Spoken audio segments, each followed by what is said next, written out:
Hi, I'm Mrs. Mansker, and you're watching Mansker Math Moments.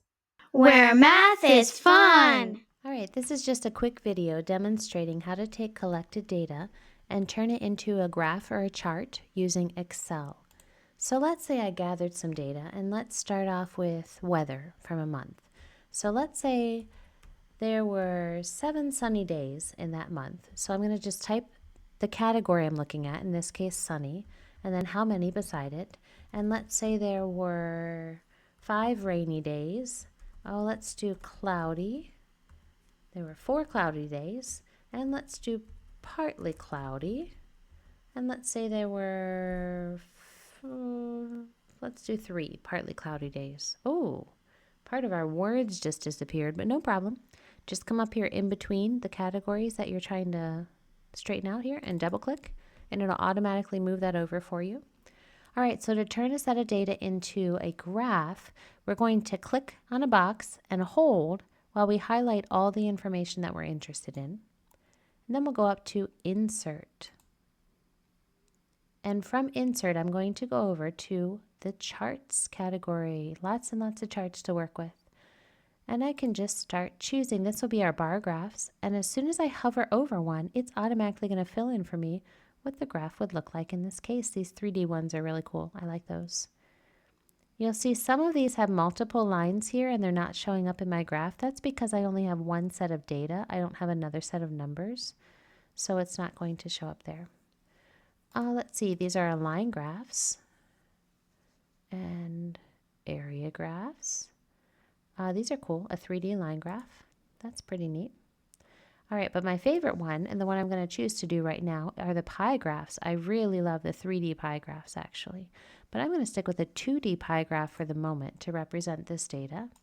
And you see, as soon as I choose a graph, I'm given all kinds of preset options up here, which are pretty cool in themselves.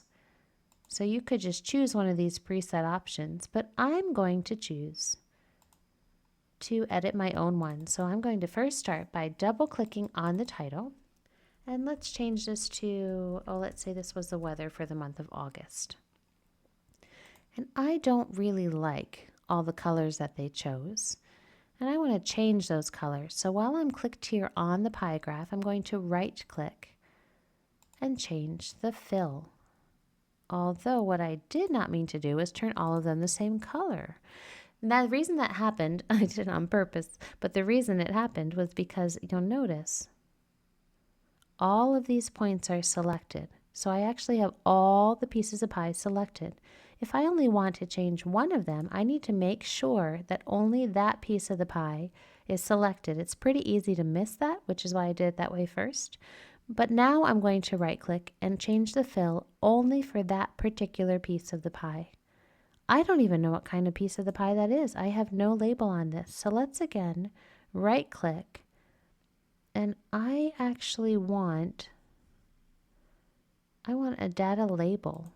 I want that labeled. Okay, so it told me how many people chose that, but I want more information than that. Oh, cool. Here we go. Lots of options over here. So I'm right clicking here. Once I right click, I find all sorts of options over here, and I actually want the category name to show up for all of them. Oh, that's helpful. Let's have how many people chose each one to show up. Oh, that's nice. If you want, it'll autofill in the percentage of the total, but that's getting a little crowded. I think I'll leave that off. Lots of other things to check out here and try. Let's say I want to change the sunny category, make sure that only the sunny is selected, and let's turn that into yellow. And maybe the rainy, let's turn him into, you know what would be cool? If I go to texture, I could do raindrop. So lots of fun options in there. And we could make the backdrop. I'm right clicking again, and now I'm filling in the backdrop, changing its color to a nice sky. There we go. My graph's looking pretty good. Lots of things you can edit and adjust within there. Let's try one more. Let's say that we're doing a pizza survey and we're asking what kind of flavor people like on their pizza. And 6 people said cheese, 8 people said pepperoni, 2 people said sausage, and there were a bunch that said a bunch of other stuff that we didn't want to write down. So we'll just say other. click, drag, so everything I want included in my graph is highlighted. And then I go to insert, and this time let's do a bar graph. Oh, I love these 3D ones. Let's choose this. These graphs move so nicely around out of the way. All right, and let's say this is our pizza survey. Oops, pizza survey. All right, and this time I'm just going to use one of these auto edited ones. Oh, that's cool. I like that. That might have been my favorite, that one there. I think I'm going to stick with that. Although I also like that one. Now, let's go with this. So you see there's lots of options, or I could have gone back here and chosen myself. What do I want to fill it with? I want to change the color scheme. Oh, I changed the fill behind the title. That's a little hard to read. Maybe I should change the font now to white so it shows up a little better.